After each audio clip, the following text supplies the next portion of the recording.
The average American retiree is getting squeezed from 3 directions at once.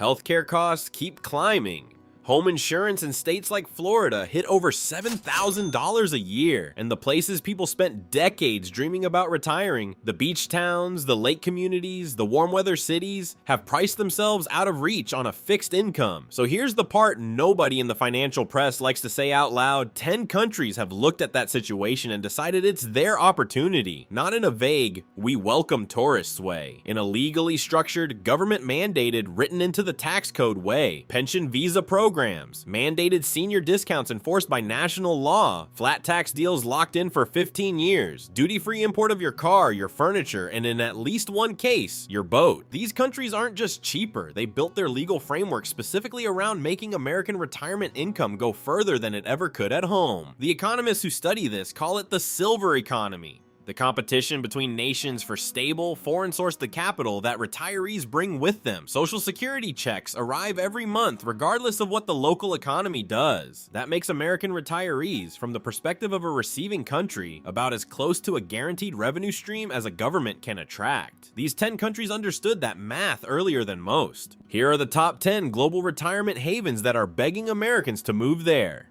Uruguay. A comfortable life in Montevideo runs between $1,500 and $2,000 a month. Rent comes in well below US comparisons. Groceries, utilities, transportation, and domestic help all land at a fraction of what Americans pay stateside. Fresh produce from local markets is cheap in a way that makes a US grocery receipt look like a mistake. The pensioner visa requires proof of $1,500 per month in income. No age limit. The process involves a background check, proof of income, and a local address. Then you're in, with access to public health care and the right to import your car and household goods duty-free. After 3 years of residency, permanent status is available. Uruguay is politically stable and socially progressive in a region where that combination is genuinely rare. While Montevideo ranks as one of the cleanest capital cities in South America, the beaches are quiet, the infrastructure works, violent crime rates run well below most of Latin America. The city has a functioning art scene, independent restaurants, and a coastal promenade that gives daily life a texture that purely rural retirement destinations can't offer. For retirees who want affordability without sacrificing a real city around them, that distinction matters. A man named Bert, retired out of Des Moines, Iowa, moved to Uruguay after what he described as 6 months of HOA arguments over mailbox paint colors. Arguments that escalated to the point where 2 board members physically shoved each other. He found a modest apartment with an ocean view. Had to lean off the balcony with binoculars to see it, but it counted. He joined a Facebook group, got oriented, and started living the retirement he wanted. Then he discovered the bidet. He'd seen one before, in a fancy hotel in Branson, Missouri. Thought it was a foot wash. In his Montevideo apartment, he decided to investigate. He turned some knobs. What followed, in his words, was a biblical flood from a porcelain demon. Water at fire hydrant pressure, flip-flops airborne, shower curtain destroyed, dignity gone. He landed across the bathroom. He still lives there, loves it. The stability, the safety, and the cost of living keep retirees in Uruguay. The bidet is a one-time learning curve. Belize.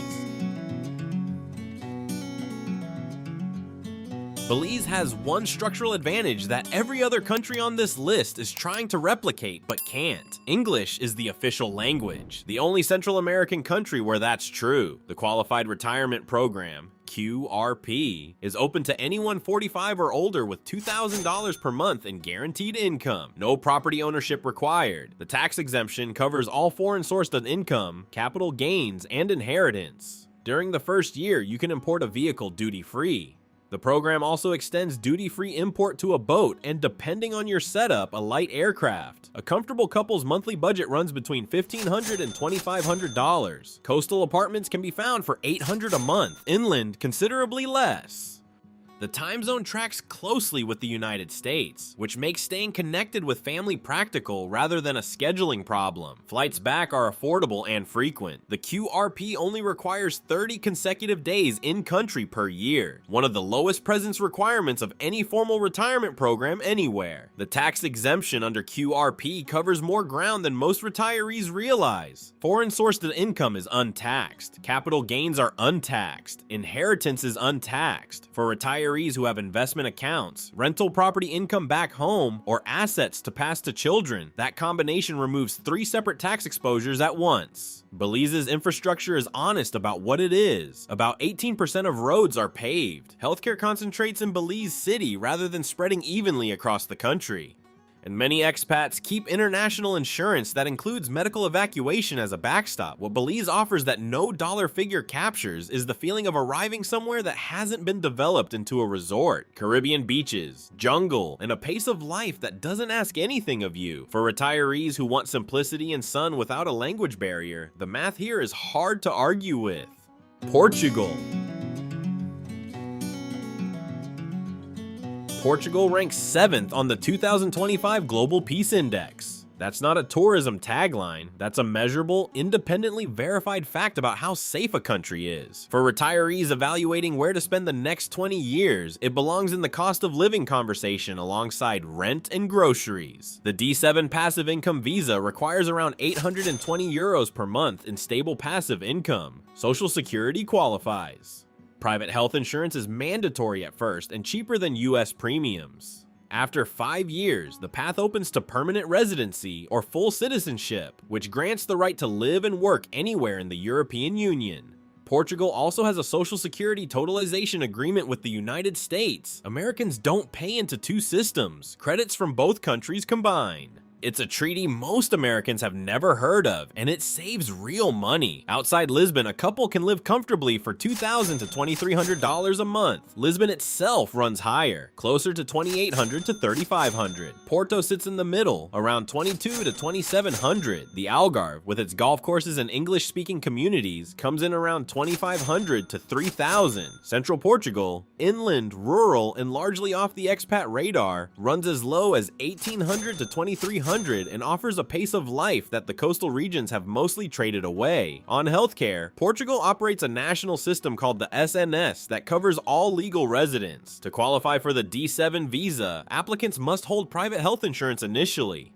Once residency is granted, access to the public system opens. Most retirees run both. Public for routine care, private supplement for faster specialist access. Private senior insurance typically costs $150 to $250 a month, and that dual-layer approach is one of the more financially rational healthcare structures available anywhere on this list. Local wine is world-class and priced like it's trying to apologize for something. Public transportation is cheap and actually works. The locals are welcoming toward Americans in a way that isn't always true in Western Europe. Every time a retiree asks where to go in Europe, Portugal comes up first. It's come up first consistently for years. The numbers explain why. Ecuador. Ecuador uses the US dollar. That single fact eliminates one of the most common problems in international retirement, currency risk. The exchange rate can't erode your Social Security check here because there's no exchange rate. The pensioner visa, category 9I, requires proof of a monthly pension around $800 to $1,000, among the lowest income thresholds of any formal retirement program in the Americas. A couple's monthly budget in Ecuador runs between $1,500 and $2,200. Rent for a 2-bedroom apartment, $500 to $800. Utilities and internet combined, $50 to $90. Private health insurance, $80 to $150. Local market groceries for a month, $300 to $450. A doctor's visit in the private system, under $40. Show annual property taxes on a typical home, under $200 total. For residents 65 and older, Ecuador mandates senior discounts by law. 50% off utility bills, 50% off public transportation, 50% off flights, 50% off movies and cultural events. These aren't voluntary program offers, they're legally required of every provider. Cuenca is where most American expats land. European-style architecture, a well-developed expat services network, affordable private healthcare, and a climate that holds around 60 to 70 degrees year-round in the Andean highlands. Salinas on the Pacific coast offers an alternative for retirees who want beach access. Still affordable, warmer, and increasingly popular with Americans who want coastal living at Ecuadorian prices rather than Costa Rican ones. So healthcare runs on 2 tracks. The public IESS system is available to residents, but quality varies by location. Most expats in Cuenca use the private system. Modern clinics, English-speaking doctors in the larger facilities, fees, and out-of-pocket costs under $40 for a routine consultation. Private insurance runs $80 to $150 a month, which is a fraction of what comparable coverage costs at home. Foreign property ownership carries no restrictions. Note that rules like this can change. Verify current law before any purchase decision. The framework has been stable, but stable is not permanent. Malaysia. Malaysia ranked 10th on the 2025 Global Peace Index. It also charges zero tax on all foreign-sourced passive income. Those two facts together, safety and a tax rate that treats your retirement accounts as invisible, are what drive the affordable luxury reputation Penang has built among expats. The Malaysia, My Second Home program runs on a tiered structure, silver, gold, and platinum levels with different fixed deposit requirements and residency durations ranging from 5-year renewable up to a path toward permanent residency. Requirements have shifted over the years, so current specifications need to be confirmed directly with Malaysian immigration. A couple's monthly budget runs around $2,200. Modern apartments in Kuala Lumpur or Penang rent for as low as $400 a month. Send meals out costs $3 to $6. Private health insurance for seniors typically runs $100 to $180 a month, and the doctors behind that insurance were often trained in the UK, Australia, or the United States. English is an official language in Malaysia. That distinction matters when you're navigating healthcare, property transactions, or simply buying groceries in an unfamiliar country. The cultural mix, Malay, Indian, Chinese, produces a food scene and a calendar of festivals that keeps daily life interesting rather than repetitive. Penang specifically has built a reputation around walkability, cuisine, and a version of modern living that costs a fraction of what comparable infrastructure would run in Singapore or Hong Kong. The difference between those markets and Penang is not quality of life, it's price.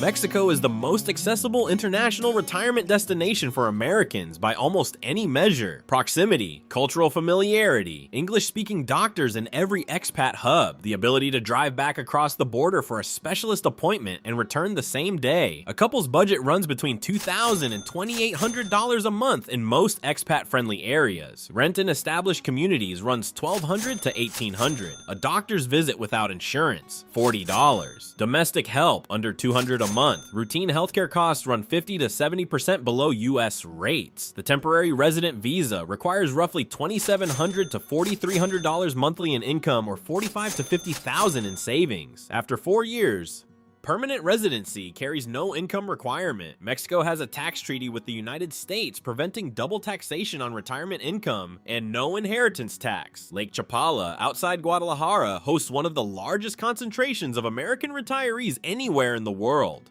An expat community large enough to sustain English-language newspapers, American-style grocery imports, and a social calendar that operates year-round. Puerto Vallarta and Los Cabos attract a younger skewing crowd, but the infrastructure in both cities includes hospitals that routinely handle American medical tourists. Cardiac procedures, joint replacements, dental work, at costs 50 to 70% below US rates. Some retirees in border states fly back for major procedures. Retirees already in Mexico take a taxi.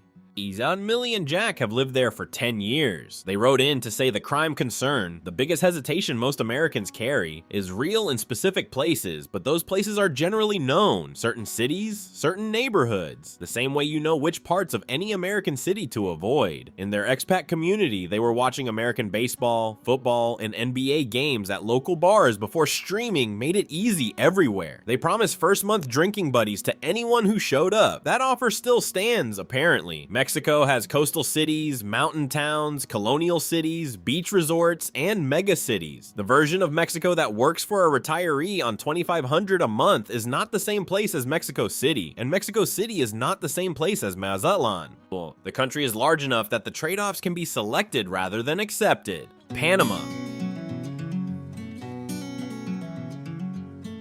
Panama is what happens when a country decides to build an entire legal system around making retirement as financially efficient as possible, and then backs it with a dollarized economy so there's no currency risk on top of it. The Pensionado program requires $1,000 a month in guaranteed lifetime income. In exchange, Panama provides what amounts to a legally mandated discount structure for every major spending category: 25% off electricity and water bills, 25% off sit-down restaurant meals, 50% off movie and theater tickets, 25% off international airfare with COPA, 20% off medical consultations, 50% off hotel stays Monday through Thursday. These are not loyalty programs. They are written into Panamanian law, and they apply because you live there. On top of that, Panama's territorial tax system exempts all foreign-sourced income from local taxation. Social Security checks, 401k distributions, US rental income, dividends, none of it taxable. And because Panama uses the US dollar, that income arrives with no exchange rate conversion, no fees, no erosion. A couple's monthly budget runs $2,000 to $3,000. Panama City 2-bedroom apartments in expat-friendly neighborhoods like El Cangrejo rent for $1,350 to $1,700. Boquete, the mountain town about 45 minutes from David, offers a cooler climate that locals call eternal spring and a deep American expat community that has been there long enough to have opinions about the best local restaurants. Coronado, on the Pacific coast,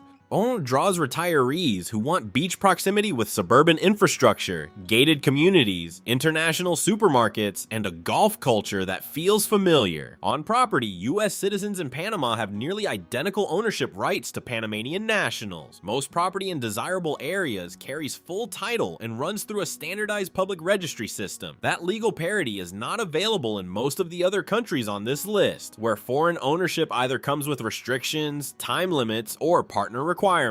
Private healthcare in Panama City includes facilities affiliated with Johns Hopkins. For retirees whose biggest international retirement concern is medical access, Panama has made a specific, verifiable argument on that point. The host of this channel spent time in Panama in the early 90s. It went back around 2014. The country had changed for the better. The infrastructure improved. More Americans showed up. More services followed them. The humidity remains. But if you're not working outside in it, humidity is not a crisis. Costa Rica.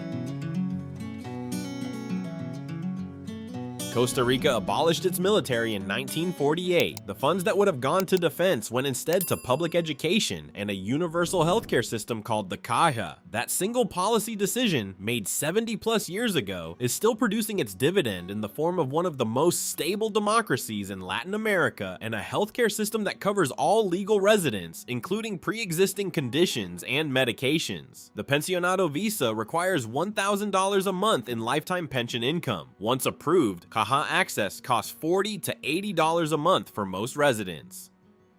Private hospitals like SEMA exist for elective procedures and specialized care at prices that still run well below US rates. One reader reported paying $40 per cavity at a private dentist a couple years back. Costa Rica's territorial tax system exempts all foreign-sourced income from local taxation. That applies to Social Security, 401k distributions, pension income, and U.S. investment returns. The foreign tax credit can then be used to reduce U.S. tax liability, creating what some financial planners call a double tax shield. No tax liability in Costa Rica, reduced liability in the USA couple in a smaller town budgets around $1,800 a month. Rent starts at $500. Local bus rides run about $1. The Nicoya Peninsula is one of the world's identified blue zone regions, areas with measurably higher life expectancy and lower rates of chronic disease. Researchers attribute it to diet, activity levels, and social connection. Expats show up for the real estate prices and notice the longevity statistics later. Towns like Grisha and Tamarindo anchor the expat communities. Property rights for foreigners match those of Costa Rican nationals. The application process runs 3 to 6 months. The country consistently places near the top of global happiness rankings, which either means something or confirms exactly what you suspected about the relationship between cost of living and life satisfaction. Dominican Republic. The Dominican Republic offers something that most Caribbean retirement destinations have priced away from: beachfront living on a modest fixed income. A beachfront condo rents for under $700 a month in many parts of the country. A modest lifestyle, including rent, food, and utilities, totals around $1,200. The retiree visa is open to anyone 55 and older with $1,500 or more in monthly income. After 5 years, permanent residency is available. Foreign nationals can own property outright. No local partner required, no leasehold arrangement, full title. Labor costs are low enough that many retirees employ housekeepers and gardeners without meaningfully stretching their budgets. The Caribbean culture places genuine value on community in a way that reduces the social isolation that sometimes shadows retirement abroad. Many locals speak at least basic English, and the expat communities of Americans and Canadians spread across the country provide an immediate social infrastructure for new arrivals. Flights to the US are affordable and frequent from Santo Domingo, Las Terrenas, Jarabacoa, and the capital each attract different retiree profiles. The North Coast runs more resort-oriented. The mountain interior around Jarabacoa offers cooler temperatures and a more agricultural pace. The Dominican Republic doesn't carry the institutional reputation of Panama or the wellness brand of Costa Rica. It offers something more direct, a Caribbean country with a large American expat presence, full property ownership rights, and a price point that makes beachfront retirement genuinely possible on Social Security alone. Thailand. Thailand puts a luxury condo, world-class healthcare, daily massage therapy, and meals that cost $3 to $5 in the same sentence as $1,200 per month. And every part of that sentence is accurate. The non-immigrant OA long-stay visa is available to anyone 50 and older who can demonstrate either 800,000 Thai baht in a Thai bank account, roughly $22,000, or a monthly income of around $2,000. The visa requires mandatory health insurance with at least 3 million baht in coverage. It renews annually. Bureaucracy is real. A local agent makes the process significantly easier. Chiang Mai runs $1,200 to $1,800 a month for a couple. Bangkok $20 to $3,000, Hua Hin $15 to $2,200, Phuket, PE, the most resort-oriented and expensive, runs $22 to $3,500. The healthcare story in Bangkok and Chiang Mai is not a cost of living footnote. Private hospitals in both cities operate facilities that visitors describe as resembling 5-star hotels, staffed by doctors with international credentials at prices roughly 1/3 of US rates. The Thai government now requires health insurance specifically to ensure the expat population has access to that system, rather than burdening the public one. Foreigners cannot own land in Thailand, but they can own condominium units in their own name, a straightforward legal path that most expats use. Domestic help is affordable enough that aging in place with assistance is a realistic option rather than a financial stretch. And modern one-bedroom condos in luxury buildings rent for $500 to $800 per month. A local meal costs $2 to $5. Chiang Mai offers mountains and a slower cultural pace. Bangkok offers a city that works at a level of efficiency that surprises Americans who visit for the first time. Both attract large, established American expat communities. Thailand is the highest value retirement destination in Asia. The distance from the US is real. Long flights, significant time zone difference. The retirees who stay say the quality of life makes the distance irrelevant. Several years in, it apparently stops feeling like a compromise and starts feeling like a decision they made correctly. 10 countries. One common thread. Each of these governments looked at a retiree living on Social Security or a fixed pension and decided that person's income was worth competing for. The result is visa programs with income thresholds set at the level of an actual Social Security check. Tax systems that treat US-sourced retirement income as invisible. Legally mandated discount structures that act as inflation hedges on fixed income. Healthcare systems built specifically to give expats access to quality care at prices domestic markets can't approach. The financial case for each of these countries rests on specific, verifiable mechanisms, not on vibes or weather or beach photographs. Panama's discounts are enforced by law. Ecuador's senior discounts are mandatory. Portugal's totalization treaty with the US.